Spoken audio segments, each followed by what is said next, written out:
Arrays let you store multiple values in an organized sequence. We declare an array very similarly to a single variable.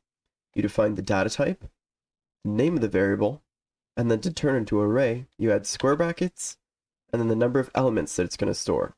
Throughout your program, there can never be more or less values in this array than the number it is initialized with. To insert values while declaring it, like you can with a variable, you would do this.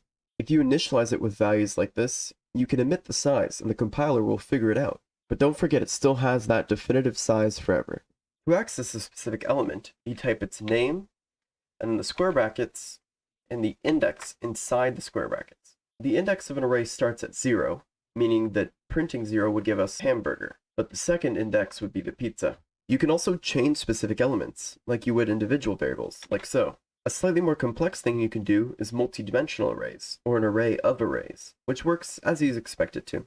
As for vectors, they are more flexible and dynamic. Their size can change, and they have a lot more built-in functions, but as a result are slightly less memory efficient. In order to use them, you have to include the vector header file, then declare them with the vector keyword, then the type, followed by the name that you want the variable to be. You can define the starting size of the array like this, and have each item start at a value of 100 like this, or even just copy over a previous vector. To get and change values from vectors, you can follow the same syntax as arrays.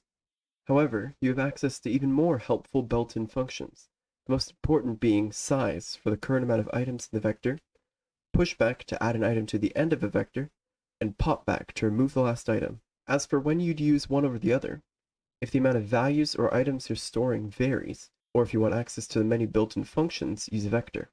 Elsewise, you can use an array to save memory. When passing an array into a function, you have to do so in a specific way. You must pass the array and its size, because the array passed is really a pointer to the memory address where the array starts.